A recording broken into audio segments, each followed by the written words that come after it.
Hello my dear cuties, welcome back to my channel love is life 2.0। Then आप सुन रहे हो एक न्यू स्टोरी जिसका नाम है my love gangster. So guys, आपको नाम से ही पता चल गया होगा कि ये स्टोरी एक गैंगस्टर से रिलेटिव है। देन इस स्टोरी को स्टार्ट करने से पहले आई स्वेयर मैं आप लोगों को कुछ बताना चाहती हूँ, बिकॉज ये बहुत इंपॉर्टेंट है। देन आप लोगों को ये बताऊंगी कि मेरा एग्जाम सच बताऊं सर पे है। देन इसी वजह से मैं बीच में 4 से 5 डे गायब हो गई थी। देन हाँ, मैं इस टाइम आई हूँ, बट मेरा एग्ज़ाम नॉर्मली बोलूँ तो अभी है, मतलब कुछ दिन के बाद फिर से है। बट मैं अभी फ्री हूँ, मीन्स इतनी भी ज़्यादा फ्री नहीं हूँ कि मैं क्या बताऊँ। लेकिन आई प्रॉमिस, मैं 1 मार्च को हो सके तो मैं लाइव आऊँगी, आप लोग बीच आऊँगी एंड आप लोग से बात भी करूँगी। देन गाइस, स्टोरी स्टार्ट करूँ उससे पहले मैं सच बता रही हूँ, I am really sorry and please थोड़ा मेरे ऊपर ना प्रेशर ज़्यादा है, मीनिंग एग्ज़ाम की वजह से, because exam it's very important. Okay, so guys समझ सकते हो। एंड बताऊं कि मैं क्या ही बताऊं बताओ। मैं जितना भी बताने का ट्राई करूं वो सब बेकार है, और अब मैं कुछ नहीं बोलूँगी, ठीक है।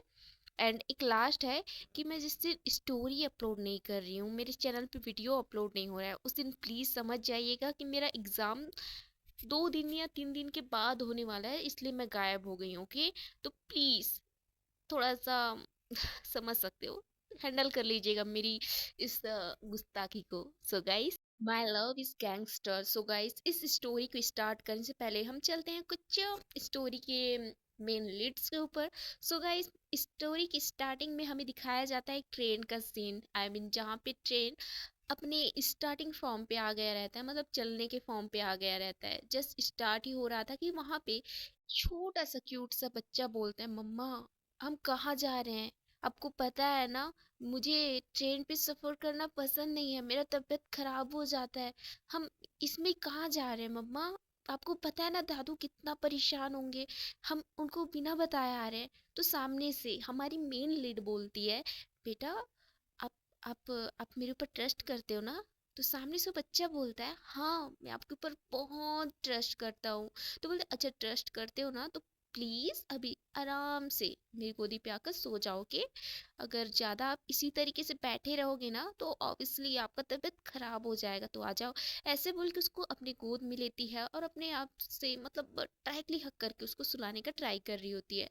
देन वो छोटा बच्चा जो रहता है ना, बहुत क्यूटली वे में वहाँ पे सो जाता है। जो छोटा बच्चा रहता है मिनिमम वो 4 से 5 साल का रहता है, जो बहुत ज्यादा क्यूट रहता है। देन जो हमारी मेन लीड रहती है वो बाहर की साइड देखकर बोल रही होती है, फाइनली मैं इस जगह से बहुत दूर जा रही हूँ। मैं इस जगह से इतना दूर जाऊंगी कि आपका साया मेरे बच्चे के ऊपर बिल्कुल ना पड़े। मैं बस चाहती थी आप सुधर जाओ, लेकिन ऐसा तो हो नहीं सकता है। लगता है जो मैं बेकार का, ऐसे बोल के वो बहुत रो रही होती है, उसकी आंखों से लगातार आंसू बह रहे होते हैं। वो अपने आंसू को कंट्रोल नहीं कर पा रही होती, ऐसा लग रहा होता है कि अभी आंसू का पूरा बाढ़ उसके आंखों से निकल रहा हो, इतना वो रो रही है। देन जो उस बच्चे को टाइटली हक करके उसके सर को सहला रही होती है, बस वो चाहती थी कि इस जगह से वो जल्दी से जल्दी बाहर चले जाए, इतना दूर चले जाए कि इस मनहूस जगह से अपने बच्चे के ऊपर का ब्लैक साया इस तरीके से गायब हो जाए कि मेरा बच्चा आराम से अपना लाइफ नॉर्मल इंसान के जैसे स्पेंड कर सके। ये सारी बातें वो सोचते हुए अपने बेटे के साइड बहुत प्यार से देख रही होती है। उन्हीं के सामने दो कपल आकर बैठ जाते हैं, और ये दोनों कपल यार इतने लवी डवी रहते हैं ना, कसम से क्या ही कहूँ। उसी के सामने बैठ कर के ना किस करना स्टार्ट कर रहते हैं, और उसको देख कर के थोड़ा सा हमारी मेन लीड को अजीब सा फील होना स्टार्ट हो जाता है। और उनके साइड बस मतलब ना चाहते हुए भी उनकी साइड देख रही होती है और अपना फेस टर्न कर देती है। देन वो सामने वाला जो गर्ल्स एंड बॉयज थे ना, मतलब लड़की लड़का जो थे, लग रहा था कि ये न्यू कपल है, मीन्स अभी अभी उनका शादी हुआ है, जिसके वजह से ये लोग इतना लवी डबी हो रहे हैं। इसी बीच हमारी मेन लीड के माइंड में कुछ चलना स्टार्ट हो जाता है। देन सोचने लगती है।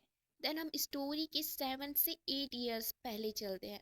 स्टोरी के 7 ईयर्स पहले हमारी मेन लीड एक ऑफिस में रहती है।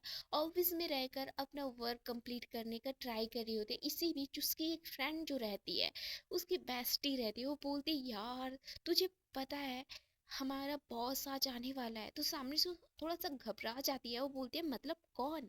तो सामने से बोलती है यार मुझे तो इतना डिटेल में नहीं पता, लेकिन एम्प्लॉय बोल रहे थे कि वो बहुत ज़्यादा हैंडसम है और उसकी हर एक चीज मीन्स मैं कैसे बताऊं, उनका जो बताने का तरीका था ना यार, कसम से मुझे भी अट्रैक्ट कर रहा था।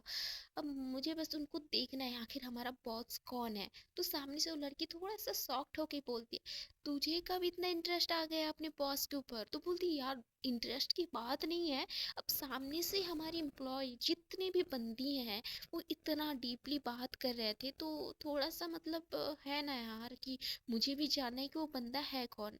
तो बस इसलिए। तो सामने से हमारी मेन लीड बोलती है अच्छा मेरी माँ, बट वो आने के लिए जब आएंगे यहाँ पे आएंगे तभी उनसे मिलेगी ना, नहीं तो क्या उसके घर जाकर बात करेगी? तो बोलती यार अगर मुझे पता रहता ना इनका घर कहाँ है तो मैं ऑब्वियसली चली जाती।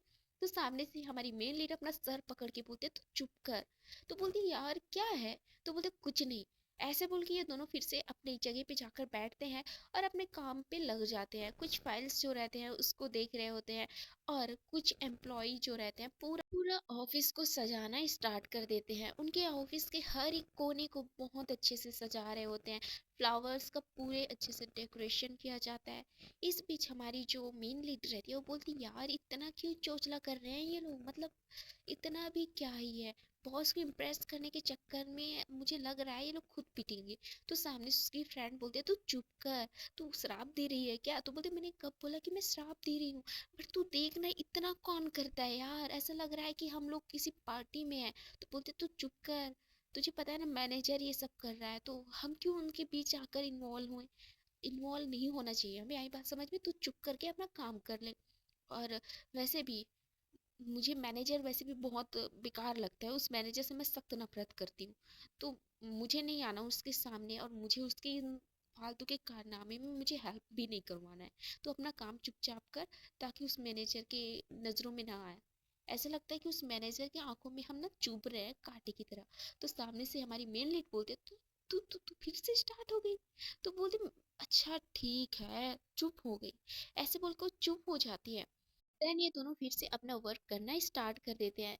एंड स्टोरी की सेकंड मेन लीड जो हमारी छोड़ो, हमारी सेकंड मेन लीड के साथ दिखाया जाता है कि जो यूएस में है।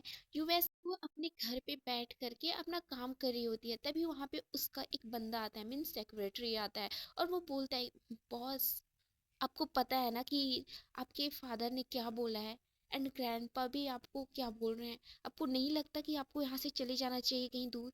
तो सामने से हमारी सेकंड मैन लीड गुस्से में बोलती है तुम्हें क्या लगता है मैं उन लोगों से डर जाऊंगी? तो सामने से वो सेक्रेटरी बोलता है बॉस मुझे पता है आप नहीं डरते हो किसी से, बट आपको पता है ना अगर उनकी नज़र में आप आ गए ना तो कितना प्रॉब्लम होगा। आपका तो फर्स्ट फेस सभी ने देख रखा है, लेकिन सेकंड फेस अगर किसी के सामने भी रिवील हो गया ना तो ये पूरी जायदाद आप अपने हाथों से आपके हाथों से चला जाएगा। आपको पता है। तो बेस्ट ऑप्शन है कि आप यहाँ से चले जाओ, जब तक आपका जान का खतरा यहाँ पे बना रहेगा ना तो मुझे नहीं लगता कि आपकी फैमिली भी इस चीज़ से बच पाएगी। एंड मेरे साइड से तो बेटर ऑप्शन है कि आप यहाँ से चले जाओ ताकि आपकी फैमिली के ऊपर कोई दिक्कत ना आए। और मुझे पता है कि वो सब आप ही के पीछे है। अगर आपके पीछे हैं तो उनको कहीं ना कहीं थोड़ा सा भी डाउट हो गया ना कि आपकी कोई फैमिली है तो बहुत इशू हो सकता है। तो सामने से मेन लीड हंसती है, सेकंड मेन लीड हंसते हुए बोलती तुम्हें क्या लगता है वो मेरी फैमिली को ऐसे छोड़ देंगे? क्या उनको मेरे बारे में पता लगाने ये मुश्किल नहीं है, मतलब आसान है। तो सामने से उसका जो जो सेक्रेटरी रहता है वो बोलता है बॉस मुझे पता है, लेकिन आपको पता है ना हमारे बंदे ऐसा कुछ होने नहीं देंगे। तो मुझे उसकी चिंता कुछ भी नहीं है, बट मेरा फर्स्ट जो प्रॉब्लम है वो आप हो, क्योंकि मैं नहीं चाहता कि आपके ऊपर कुछ भी प्रॉब्लम आए। और आपकी जान के ऊपर तो बिल्कुल भी नहीं, क्योंकि आपकी लाइफ के पीछे इतने सारे लोग हैं कि जो आपकी लाइफ को बचाने का ट्राई कर रहे हैं। तो मैं नहीं चाहता कि उनका जो इतना इतना वो कर रहे हैं ना, जितना प्रॉब्लम उठा रहे हैं आपके लिए, वो बेकार जाए। तो सामने से हमारी सेकंड मेन लीड हंसते हुए बोलती है तो मैं क्या कर सकती हूँ? क्या मैं अपने मौत से डर के भाग जाऊं यहाँ से? तुम्हें लगता है कि मैं डरपोक हूँ? तो सामने से वो बंदा बोलता है, बॉस मुझे पता है आप डरपोक नहीं हो, लेकिन एक इंसान को एक टाइम के लिए अपने मैदान को छोड़कर जाना पड़ता है। एक एक टाइम रहता है। अब उस टाइम के लिए आप बाहर जाओगे तो खुद को मजबूत कर पाओगे ना। आप खुद को मजबूत करोगे तो आप डबल पावर के साथ यहाँ पे आकर उन सारे इंसानों को जड़ से उखाड़ के फेंक सकते हो। लेकिन इस टाइम मुझे नहीं लगता कि हम उनसे फाइट कर पाएंगे, और वो हमें खत्म कर देंगे। हमारी जितनी भी टीम है वो प्रॉब्लम में आ सकते हैं। तो प्लीज़, तो सेकंड मैन लीड जो रहती है वो बहुत ज़्यादा परेशान में रहती है। देन वो अपनी फैमिली की वजह से भी थोड़ा परेशान में रहती है, क्योंकि उनकी फैमिली बार बार उसे प्रेशर डाल रही होती है कि तुम शादी कर लो, शादी कर लो। अगर तुमने शादी नहीं किया तो अपनी प्रॉपर्टी से तुम्हें बेदखल कर दिया जाएगा। इस बात के लिए भी उनकी फैमिली इतना उसको टॉर्चर कर रहे होते हैं कि जिसकी वजह से हमारी सेकंड मैन लीड इतना परेशान हो गई रहती है, इतना फ्रस्ट्रेट हो गई रहती है कि वो कुछ भी नहीं कर पा रही होती है। देन वो बंदा उसको समझाता है, तो कहीं ना कहीं सेकंड मैन लीड को उसकी बातों में गहराई को समझ सकती थी, और वो इस चीज़ के लिए हाँ बोलती है। सेकंड सीन में हमें दिखाया जाता है कि हमारी सेकंड फीमेल लीड, देन उसके साथ जो सेक्रेटरी रहता है, वो बंदा यहाँ से सीधा रवाना हो जाता है अपने प्लेन में कहीं और के लिए, जिसके बारे में हमारा जो बंदा रहता है वो बताता है, मैम सॉरी बॉस, एक्चुअली हम लोग इंडिया जा रहे हैं। देन मुझे लगता है कि इंडिया इस टाइम हमारे लिए बहुत ज़्यादा सेफ जगह रहेगा, जहाँ पे हम बहुत अच्छे से अपना टाइम वहाँ पे स्पेंड कर सकते हैं, और बाकी बाकी चीज़ों के ऊपर भी फोकस कर पाएंगे, एंड अपना जड़ वहाँ पे मजबूती तरीके से बिछा सकते हैं। और मैं कुछ नहीं बोल सकता हूँ क्योंकि आप खुद समझदार हो, क्योंकि आप हम सबको लीड करते हो। तो मुझे नहीं लगता कि मैं आपको ज़्यादा बोल सकता हूँ। तो सामने से सेकंड मेन लीड हंसते हुए बोलती है, रोहान, मुझे पता है तुम मेरे लिए तुम एक सेक्रेटरी नहीं, तुम मेरे लिए एक भाई हो, और तुमने जितना कुछ मुझे बताया मुझे समझ आता है। एंड डोंट वरी, मैं तुम्हारी बात मान के इंडिया तो जा रही हूँ, और तुम जो बोल रहे हो सब कुछ हो जाएगा, बस तुम चिंता मत करो। एंड लास्ट की, तुम्हें पता है ना मेरी फैमिली किस तरीके की है और मुझे किस लिए इतना प्रेशराइज कर रही है, तो तुम्हें क्या करना है तुम्हें पता है ना। तो सामने से रोहान बोलता है, बट बॉस, आपको लगता है आपकी फैमिली इस चीज़ के लिए एग्री करेगा? तो ये बात रोहान डरते डरते बोल रहा होता है, उसकी जुबान जो है ना लड़खड़ाना स्टार्ट हो जाता है। तो सामने से हमारी सेकंड मेन लीड हंसते हुए बोलती है, तुम्हें चिंता करने की जरूरत नहीं है, उन्होंने बोला है बस शादी के लिए, और बाकी के लिए नहीं, सो डोंट वरी। ऐसे बोल के ये आराम से अपने प्लेन पे अपना सर टिका कर, आई मीन अपना जो सीट रहता है ना, अपना सर टिका करके आराम से बैठ जाती है। और सामने से रोहान की तो पूरी फटी पड़ी रहती है, उस पूरी तरीके से वो डर की वजह से काँप रहा होता है, पसीने उसके फेस पे बहुत अच्छे से दिख रहा होता है।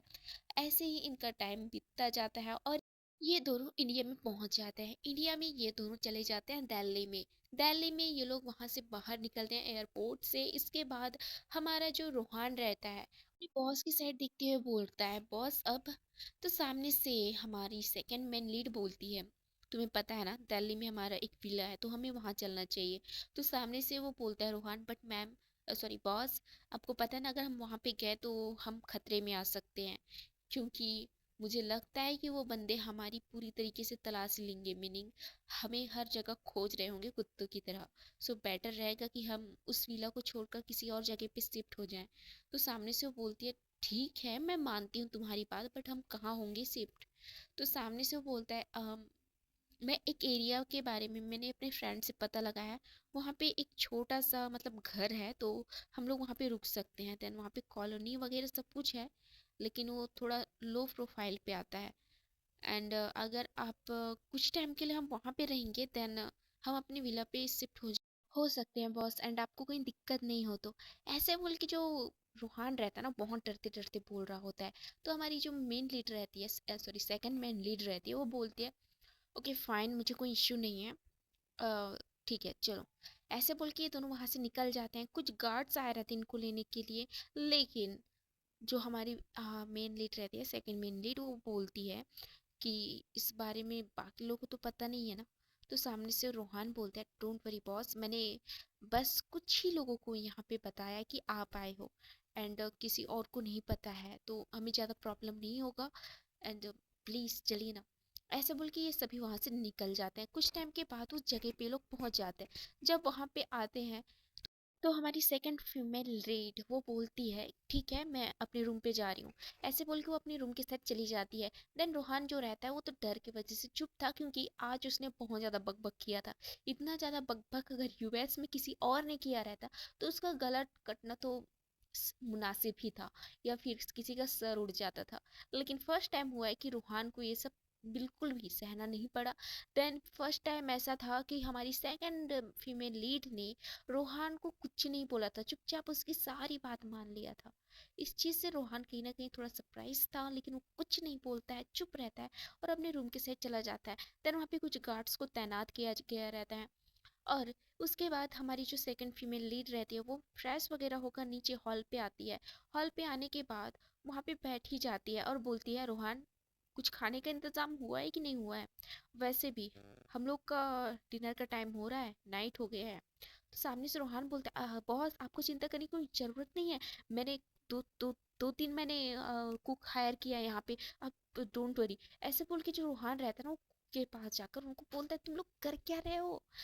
डिनर का टाइम हो गया है, बॉस को डिनर टाइम पे पसंद है। लेट हो जाता है तो उनका गुस्सा हाई लेवल पे आता है। तो सामने से कुक डरते हुए बोलता है सर हमने हमने कर लिया है, बस 5 मिनट और। ऐसे बोल के जो कुक्स रहते हैं डरते डरते अपना पूरा डिनर कंप्लीट कर लेते हैं। और उसके बाद इन सारे डिनर्स को हमारी एक लेडी को दिया जाता है और उनको बोला जाता है कि आप जाओ और बॉस को ये सब दे दो। तो सामने से लेडी बहुत जरा डर के बोलती है तुम लोग पागल हो? सर आप पागल हो क्या? मैं वहां वहां पे जाऊं? आपको पता है ना मुझे कितना डर लगता है। और जितना सर ने बताया ना उसके अकॉर्डिंग तो मेरी वैसे भी हालत खराब है, और आप बोल रहे हो मैं जाऊं? आप सीनियर हो आप जाओ। ऐसे बोल कुछ लड़की रहती है ना, वो भी एक कुक रहती है, लेकिन वो फीमेल कुक रहती है, वो हल्का फुल्का उनकी हेल्प कर रही होती है जस्ट चॉपिंग वगैरह समथिंग में। तो वो बोलते हैं नहीं नहीं नहीं। तो सामने से वो बॉस गुस्से से बोलता है तुम्हें पता ही नहीं है तुम्हारी सैलरी बाकी की जगहों पे जितनी देते थे ना उससे ज्यादा यहाँ पे डबल मिल रहा है, तो तुम चुपचाप जाओ और ले जाओ। वैसे भी थोड़ा और लेट हुआ ना तो बॉस चिल्ला देंगे। तो सामने से बोलते ठीक है, बट एक काम कर लो आप लोग भी चलो। तो सामने से उन तीनों का हालत पूरी तरीके से खराब हो गया रहता है, तीनों का फेस ब्लैक पड़ गया रहता है, क्योंकि उनको भी बहुत डर लग रहा होता है। अब जितना तो भाई हमारा रोहान सर ने उनको बताया था, अब उसके अकॉर्डिंग तो डरना बनता है ना, खुद रूहान डरता है तो इन कुक का क्या ही अहमियत है। तो उसके बाद ये लोग डरते डराते इनका जो डिनर रहता है ना, इनको डाइनिंग टेबल पे ले जाते हैं। इस बीच हमारी सेकंड फीमेल लीड कुछ नहीं बोलती, उस डिनर को आराम से खा रही होती है। और उसको उस डिनर से कोई परवाह नहीं रहता है, वो बस डिनर कंप्लीट करती है और वहां से वो निकल जाती है। रोहन थोड़ा सा मतलब शॉक था। और उसके बाद वो भी डिनर कंप्लीट करने के बाद वो अपने बॉस के साइड मतलब उनके रूम के साइड चला जाता है और उनसे बोलता है कि बॉस मैं आ सकता हूँ? तो सामने से हमारी सेकंड फीमेल लीड बोलते हैं हाँ ठीक है आ जाओ। तो सामने से रोहान बोलता है बॉस आप इतना ज़्यादा परेशान क्यों हो? तो सामने से हमारी सेकंड फीमेल लीड बोलती है तुम्हें पता है ना वो टाइम जो हमारे पेरेंट्स ने दिया था, मेरे पेरेंट्स ने, वो कंप्लीट होने वाला है। और मैं नहीं चाहती कि मैंने जितना मेहनत उन सब पे किया है ना वो बर्बाद हो जाए। ये सब। तो सामने से हमारा रोहान बोलता है बॉस आपको चिंता करने की जरूरत नहीं है। मुझे पता है आपको किस में इंटरेस्ट है किस में नहीं। मैं आपको करीबन 10 साल से जानता हूँ। सो आपको चिंता करने की कोई नीड नहीं है। एंड आपको चाहिए ना जैसे भी इंसान चाहिए मैं ढूंढ कर आपको ला दूंगा। बट एक एक चीज मैं बोलना चाहूंगा। तो सामने से बोलती है बोलो क्या है? तो सामने से बोलता है बॉस लेकिन क्या आपकी फैमिली इस चीज से एग्री होगी? तो जो हमारी सेकंड फीमेल लीड रहती है एक लंबी सांस लेते हुए बोलती है तुम्हें इस चीज की चिंता करने की जरूरत नहीं है। तुम चिंता मत करो, बस ढूंढो, जैसे भी हो ढूंढो उसको। और मैं चाहती हूँ जैसा भी हो 1 महीने का भी कॉन्ट्रैक्ट बनाओ लेकिन कोई ढूंढो। तो सामने से बोलता है ठीक है बॉस। उसके बाद हमारा जो रोहान रहता है अपने रूम की साइड चला जाता है और हमारी सेकंड फीमेल लीड अपने रूम पे आराम से लेट जाती है। देन हमारी फर्स्ट फीमेल लीड की साइड हमारा सीन दिखाया जाता है। हमारी फर्स्ट फीमेल लीड अपने रूम पे आकर आराम से लेट जाती है और बोलती है सभी लोग इतना ज्यादा खुश थे उतावले थे, लेकिन हमारा बॉस तो आज आया ही नहीं। लगता है हमारा बॉस जो है अपने बातों को पलटने में नंबर 1 है। हाँ। तो सामने से उसकी बेस्टी बोलती है हाँ, लग तो रहा है। इतना मेरे अंदर ना उम्मीद का कीड़ा जो रहता है ना, काटने के लिए दौड़ रहा था कि मुझे भी देखना था बॉस को। अब तो लग रहा है इनकी बात को मानकर ना मैंने बेकार की हरकतें किया है। तो सामने से बोलते अच्छा जी, तो बोलता हाँ जी। तो ये दोनों जो रहते हैं एक साथ अपने बेड पे रहते हैं, बिकॉज ये दोनों सिस्टर्स रहते हैं और ट्विंस रहते हैं, लेकिन इनका फेस एकदम सेम नहीं रहता है, सेपरेट रहता है। बेस्टी, फ्रेंड, सिस्टर, ये दोनों सब कुछ रहते हैं। उसके बाद का एपिसोड तो आपको कल परसों नरसों कभी भी मिल सकता है। तो स्टोरी आपको कैसी लगी कमेंट में बताइएगा, और बाकी की स्टोरी भी आपको हमेशा मिलेगा।